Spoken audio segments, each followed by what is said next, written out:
हरिः ओम्। श्रीमद् वाल्मीकि रामायणे बालकांडे षट्सप्ततितमः सर्गः।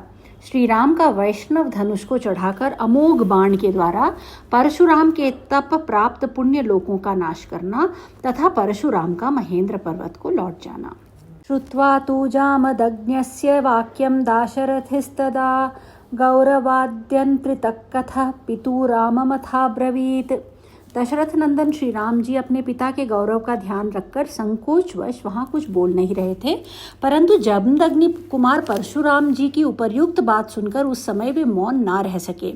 उन्होंने परशुराम जी से कहा, कृतवानसि यत्कर्म श्रुतवानस्मि भार्गव अनुरुध्यामहे ब्रह्मन् पितुरानृण्यमास्थितः। भृगुनंदन ब्रह्मन, आपने पिता के ऋण से उऋण होने की, पिता के मारने वाले का वध करके वैर का बदला चुकाने की भावना लेकर जो क्षत्रिय संहार रूपी कर्म किया है उसे मैंने सुना है, और हम लोग आपके उस कर्म का अनुमोदन भी करते हैं, क्योंकि वीर पुरुष वैर का प्रतिशोध लेते ही हैं। वीर्यहीनमिवाशक्तं क्षत्रधर्मेण भार्गव अवजानासि मे तेज पश्य मेद्य पराक्रमम्। भार्गव, मैं क्षत्रिय धर्म से युक्त हूँ, इसलिए आप ब्राह्मण देवता के समक्ष विनीत रहकर कुछ बोल नहीं रहा हूँ, तो भी आप मुझे पराक्रमहीन और असमर्थ सा मानकर मेरा तिरस्कार कर रहे हैं। अच्छा, अब मेरा तेज और पराक्रम देखिए। इत्युक्त्वा राघव क्रुद्धो भार्गवस्य वरायुधं शरञ्च प्रतिजग्राह हस्ताल लघु पराक्रमः। ऐसा कहकर शीघ्र पराक्रम करने वाले श्री रामचंद्र जी ने कुपित हो परशुराम जी के हाथ से वह उत्तम धनुष और बाण ले लिया, साथ ही उनसे अपनी वैष्णवी शक्ति को भी वापस ले लिया। आरोप्य स धनु राम शरम सज्जम चकारः जामदग्न्यं ततो रामं राम क्रुद्धो ब्रवीदिदम्। उस धनुष को चढ़ाकर श्री राम ने उसकी प्रत्यंचा पर बाण रखा, फिर कुपित होकर उन्होंने जमदग्नि कुमार परशुराम जी से इस प्रकार कहा, ब्राह्मणोऽसीति पूज्यो मे विश्वामित्र कृतेन च तस्मात् शक्तो न ते राम मोक्तुम प्राणहरम शरम। भृगुनंदन राम, आप ब्राह्मण होने के नाते मेरे पूज्य हैं तथा विश्वामित्र जी के साथ भी आपका संबंध है। इन सब कारणों से मैं इस प्राण संहारक बाण को आपके शरीर पर नहीं छोड़ सकता। इमां वा त्वद्गतिं राम तपोबल समर्जितान् लोकान् अप्रतिमान् वापि हनिष्यामिति मे मतिः न हयं वैष्णवो दिव्य शरः परपुरञ्जयः मोघः पतति वीर्येण बलदर्प विनाशनः। राम, मेरा विचार है कि आपको जो सर्वत्र शीघ्रता पूर्वक आने जाने की शक्ति प्राप्त हुई है उसे, अथवा आपने अपने तपोबल से जिन अनुपम पुण्य लोकों को प्राप्त किया है उन्हीं को नष्ट कर डालूं, क्योंकि अपने पराक्रम से विपक्षी के बल के घमंड को चूर कर देने वाला यह दिव्य वैष्णव बाण जो शत्रुओं की नगरी पर विजय दिलाने वाला है कभी निष्फल नहीं जाता। वरायुधधरं रामं दृष्टुं सर्षिगणासुराः पितामहं पुरस्कृत्य समेतास्तत्र सर्वशः। उस समय उस उत्तम धनुष और बाण को धारण करके खड़े हुए श्री रामचंद्र जी को देखने के लिए संपूर्ण देवता और ऋषि ब्रह्मा जी को आगे करके वहां एकत्र हो गए। गंधर्वाप्सरश्चैव सिद्धचारण किन्नराः यक्षराक्षसनागाश्च तद्दृष्टुं महद्भुतम्। गंधर्व, अप्सराएं, सिद्ध, चारण, किन्नर, यक्ष, राक्षस और नाग भी उस अत्यंत अद्भुत दृश्य को देखने के लिए वहां आ पहुंचे। जडीकृते तदालोके रामे वरधनुर्धरे निर्वीर्यो जामदग्न्योऽसौ रामो राममुदैक्षत। जब श्री रामचंद्र जी ने वह श्रेष्ठ धनुष हाथ में ले लिया उस समय सब लोग आश्चर्य से जड़वत हो गए। परशुराम जी का वैष्णव तेज निकलकर श्री रामचंद्र जी में मिल गया। इसलिए वीर्यहीन हुए जमदग्नि कुमार राम ने दशरथ नंदन श्री राम की ओर देखा। तेजोभिर्गत वीर्यत्वाज्जामदग्न्यो जडीकृतः रामं कमलपत्राक्षं मंदम मंदमुवाचः। तेज निकल जाने से वीर्यहीन हो जाने के कारण जड़वत बने हुए जमदग्नि कुमार परशुराम ने कमल नयन श्री राम से धीरे धीरे कहा, काश्यपाय मया दत्ता यदा पूर्वं वसुंधरा विषये में न वस्तव्यमिति मां काश्यपो ब्रवीत। रघुनंदन, पूर्व काल में मैंने कश्यप जी को जब यह पृथ्वी दान की थी तब उन्होंने मुझसे कहा था कि तुम्हें मेरे राज्य में नहीं रहना चाहिए। सोहम गुरुवचः कुर्वन् पृथिव्यां न वसे निशां तदा प्रभृति काकुस्थ कृता मे काश्यपस्यः। ककुस्थ कुलनंदन, तभी से अपने गुरु कश्यप जी की इस आज्ञा का पालन करता हुआ मैं कभी रात में पृथ्वी पर नहीं निवास करता हूँ, क्योंकि यह बात सर्वविदित है कि मैंने कश्यप के सामने रात को पृथ्वी पर ना रहने की प्रतिज्ञा कर रखी है। तामिमां मद्गतिं वीर हन्तुं नार्हसि राघव मनोजवम गमिष्यामि महेंद्रम पर्वतोत्तमम। इसलिए वीर राघव, आप मेरी इस गमन शक्ति को नष्ट ना करें। मैं मन के समान वेग से अभी महेंद्र पर्वत नामक श्रेष्ठ पर्वत पर चला जाऊंगा। लोकास्त्वप्रतिमा राम निर्जितास्तपसा मया जहिताक्षर मुख्येन मा भूतकालस्य पर्ययः। परंतु श्री राम, मैंने अपनी तपस्या से जिन अनुपम लोकों पर विजय पाई है, उन्हीं को आप इस श्रेष्ठ से बाण से नष्ट कर दें। अब इसमें विलंब नहीं होना चाहिए। अक्षय्यम मधुहंतारम जानामि त्वां सुरेश्वरम धनुषोस्य परामर्शात् स्वस्ति तेस्तु परंतप। शत्रुओं को संताप देने वाले वीर, आपने जो इस धनुष को चढ़ा दिया, इससे मुझे निश्चित रूप से ज्ञात हो गया कि आप मधु दैत्य को मारने वाले अविनाशी देवेश्वर विष्णु हैं। आपका कल्याण हो। एते सुरगणाः सर्वे निरीक्षन्ते समागताः त्वाम प्रतिम कर्माणं प्रतिद्वंद्वमाहवे। ये सब देवता एकत्र होकर आपकी ओर देख रहे हैं। आपके कर्म अनुपम हैं। युद्ध में आपका सामना करने वाला दूसरा कोई नहीं है। न चेयं तव काकुस्थ व्रीडा भवितुमर्हति त्वया त्रैलोक्यनाथेन यदहं विमुखीकृतः। ककुस्थ कुलभूषण, आपके सामने जो मेरी असमर्थता प्रकट हुई, यह मेरे लिए लज्जाजनक नहीं हो सकती, क्योंकि आप त्रिलोकीनाथ श्री हरि ने मुझे पराजित किया है। शरमप्रतिमं राम मोक्तुमर्हसि सुव्रत शरमोक्षे गमिष्यामि महेंद्रम पर्वतोत्तमम। उत्तम व्रत का पालन करने वाले श्री राम, अब आप अपना अनुपम बाण छोड़िए। इसके छूटने के बाद ही मैं श्रेष्ठ महेंद्र पर्वत पर जाऊंगा। तथा ब्रुवति रामे तु जामदग्ने प्रतापवान रामो दाशरथि श्रीमान क्षिप्क्षेप शरमुत्तमम। जमदग्नि नंदन परशुराम जी के ऐसा कहने पर प्रतापी दशरथ नंदन श्रीमान रामचंद्र जी ने वह उत्तम बाण छोड़ दिया।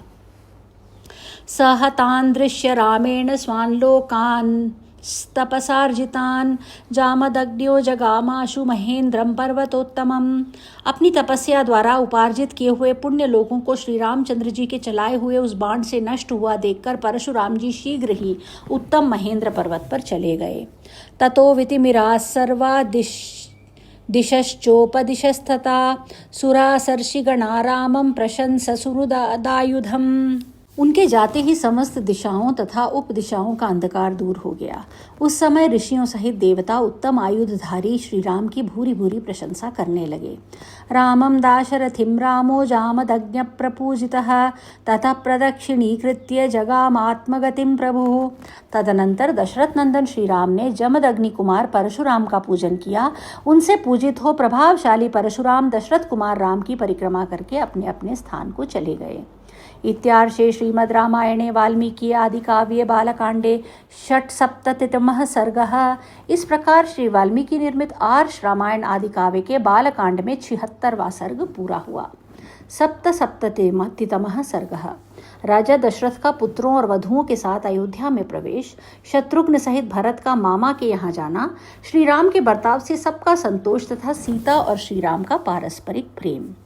गते रामे प्रशांतात्मा रामो दाशरथिर्धनुः वरुणाया प्रमेयाय ददौ हस्ते महायशाः। जमदग्नि कुमार परशुराम जी के चले जाने पर महायशस्वी दशरथ नंदन श्री राम ने शांत चित्त होकर अपार शक्तिशाली वरुण के हाथ में वह धनुष दे दिया। अभिवाद्य ततो रामो वसिष्ठ प्रमुखान् ऋषीन् पितरं विकलं दृष्ट्वा प्रोवाच रघुनंदनः। तत्पश्चात वशिष्ठ आदि ऋषियों को प्रणाम करके रघुनंदन श्री राम ने अपने पिता को विकल देखकर उनसे कहा, जामदग्न्यो गतो राम प्रयातु चतुरंगिणी अयोध्याभिमुखी सेना त्वया नाथेन पालिता। पिताजी, जमदग्नि कुमार परशुराम जी चले गए। अब आपके अधिनायकत्व में सुरक्षित यह चतुरंगिणी सेना अयोध्या की ओर प्रस्थान करे। रामस्य वचनं श्रुत्वा राजा दशरथसुतं बाहुभ्यां सम्परिष्वज्य मूर्ध्न्युपाघ्राय राघवं गतो राम इति श्रुत्वा हृष्टप्रमुदितो नृपः पुनर्जातं तदा मेने पुत्रमात्मानमेव च। श्री राम का यह वचन सुनकर राजा दशरथ ने अपने पुत्र रघुनाथ जी को दोनों भुजाओं से खींचकर छाती से लगा लिया और उनका मस्तक सूंघा। परशुराम जी चले गए। यह सुनकर राजा दशरथ को बड़ा हर्ष हुआ। वे आनंद मग्न हो गए। उस समय उन्होंने अपना और अपने पुत्र का पुनर्जन्म हुआ माना। चोदयामास तान् सेनान् जगामाशु ततः पुरीं पताकाध्वजिनीं रम्यां तुर्योद्घुष्टनिनादिताम्। तदनंतर उन्होंने सेना को नगर की ओर कूच करने की आज्ञा दी और वहां से चलकर बड़ी शीघ्रता के साथ वे अयोध्यापुरी में जा पहुंचे। उस समय उस पुरी में सब ओर ध्वजा पताकाएं फहरा रही थीं। सजावट से नगरी की रमणीयता बढ़ गई थी और भांति भांति के वाद्यों की ध्वनि से सारी अयोध्या गूंज उठी थी।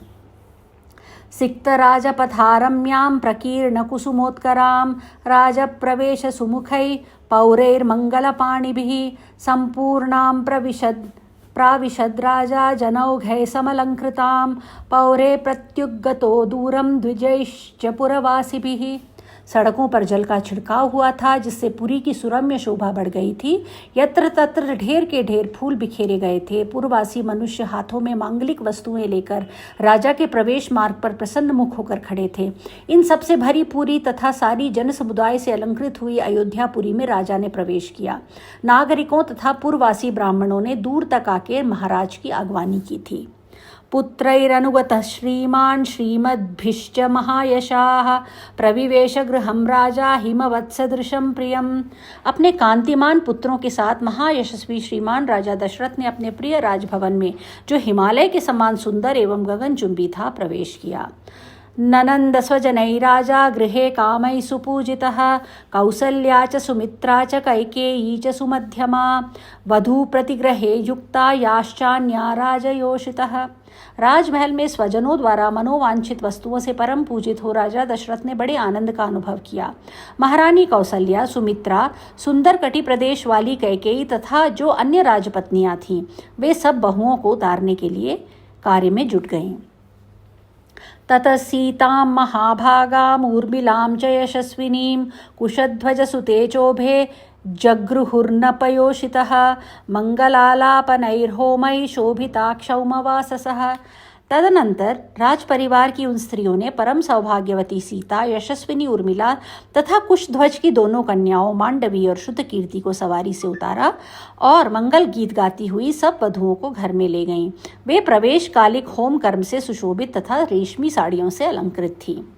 देवतायातनान्याशु सर्वास्ता प्रत्यपूजयन् अभिवाद्याभिवाद्यांश्च सर्वा राजसुतास्तदा रेमिरे मुदिता सर्वा भर्तृभिर्मुदितारः। उन सब ने देव मंदिरों में ले जाकर उन बहुओं से देवताओं का पूजन करवाया। तदनंतर नववधु रूप में आई हुई उन सभी राजकुमारियों ने वंदनीय सास ससुर आदि के चरणों में प्रणाम किया और अपने अपने पति के साथ एकांत में रहकर वे सबकी सब बड़े आनंद से समय व्यतीत करने लगीं।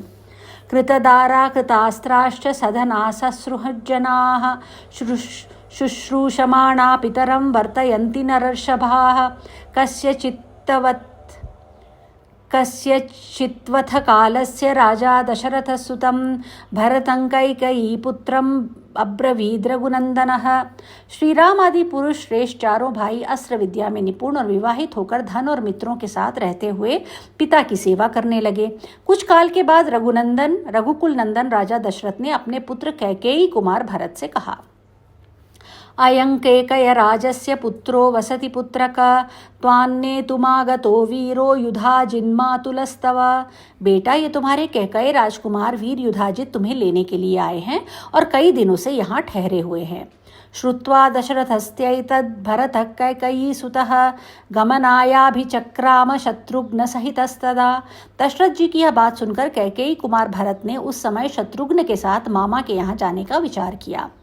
आपृच्छ्य पितरं शूरो रामं चाक्लिष्टकारिणं मातृश्चापि नरश्रेष्ठ शत्रुघ्न सहितो ययौ। वे नरश्रेष्ठ शूरवीर भरत अपने पिता राजा दशरथ, अनायास ही महान कर्म करने वाले श्री राम तथा सभी माताओं से पूछकर उनकी आज्ञा ले शत्रुघ्न सहित वहां से चल दिए। युधाजित् प्राप्य भरतं सशत्रुघ्नं प्रहर्षितः स्वपुरं प्राविशद्वीर पिता तस्य तुतोषः। शत्रुघ्न सहित भरत को लेकर वीर युधाजित ने बड़े हर्ष के साथ अपने नगर में प्रवेश किया। इससे उनके पिता को बड़ा संतोष हुआ। गते च भरते रामो लक्ष्मणश्च महाबलः पितरं देव संकाशं पूजयामास तुस्तदा। भरत के चले जाने पर महाबली श्री राम और लक्ष्मण उन दिनों अपने देवोपम पिता की सेवा पूजा में संलग्न रहने लगे। पितुराज्ञां पुरस्कृत्य पौरकार्याणि सर्वशः चकार रामः सर्वाणि प्रियाणि च हितानि च। पिता की आज्ञा शिरोधार्य करके वे नगरवासियों के सब काम देखने तथा उनके समस्त प्रिय तथा हितकर कार्य करने लगे। मातृभ्यो मातृकार्याणि कृत्वा परमयंत्रितः गुरूणां गुरुकार्याणि काले कालेन्ववैक्षत। वे अपने को बड़े संयम से रखते थे और समय समय पर माताओं के लिए उनके आवश्यक कार्य पूर्ण करके गुरुजनों के भारी से भारी कार्यों को भी सिद्ध करने का ध्यान रखते थे। एवं दशरथ प्रीतो ब्राह्मणानैगमास्तथा रामस्य शीलवृत्तेन सर्वे विषयवासिनः। उनके इस बर्ताव से राजा दशरथ वेद वेत्ता ब्राह्मण तथा वैश्य वर्ग बड़े प्रसन्न रहते थे। श्री राम के उत्तम शील और सद्व्यवहार से उस राज्य के भीतर निवास करने वाले सभी मनुष्य बहुत संतुष्ट रहते थे। तेषामति यशालोके राम सत्य पराक्रमः स्वयं भूरिव भूतानां बभूव गुणवत्तरः। राजा के उन चारों पुत्रों में सत्य पराक्रमी श्री राम ही लोक में अत्यंत यशस्वी तथा महान गुणवान हुए। ठीक उसी तरह जैसे समस्त भूतों में स्वयंभू ब्रह्मा ही अत्यंत यशस्वी और महान गुणवान है। रामश्च सीतया सार्धं विजहार बहून् ऋतून् मनस्वी तद्गतमनास्तस्या हृदि समर्पितः। मनस्वी तद्गतमनास्तस्या हृदि समर्पितः। श्री रामचंद्र जी सदा सीता के हृदय मंदिर में विराजमान रहते थे तथा मनस्वी श्री राम का मन भी सीता में ही लगा रहता था। श्री राम ने सीता के साथ अनेक ऋतुओं तक विहार किया। प्रिया तु सीता रामस्य द्वारा पितृकृता इति गुणाद्रूपगुणाश्चापि प्रीतिर्भूयोऽभिवर्धते तस्याश्च भर्ता द्विगुणं हृदये परिवर्तते। तस्याश्च भरता द्विगुणं हृदये परिवर्तते। सीता श्री राम को बहुत ही प्रिय थीं क्योंकि वे अपने पिता राजा जनक द्वारा श्री राम के हाथ में पत्नी रूप से समर्पित हो गई थी। सीता के पातिव्रत्य आदि गुण से तथा उनके सौंदर्य गुण से भी श्री राम का उनके प्रति अधिकाधिक प्रेम बढ़ता रहता था। इसी प्रकार सीता के हृदय में भी उनके पति श्री राम अपने गुण और सौंदर्य के कारण द्विगुण प्रीतिपात्र बनकर रहते थे। अंतर्गतमपि व्यक्तमाख्याति हृदयं हृदा तस्य भूयो विशेषेण मैथिली जनकात्मजा देवताभिसमारूपे सीता श्रीरिव रूपिणी। जनक नंदिनी मिथिलेश कुमारी सीता श्री राम के हार्दिक अभिप्राय को भी अपने हृदय से ही और अधिक रूप से जान लेती थीं तथा स्पष्ट रूप से बता भी देती थीं। वे रूप में देवांगनाओं के समान थी और मूर्तिमती लक्ष्मी सी प्रतीत होती थीं।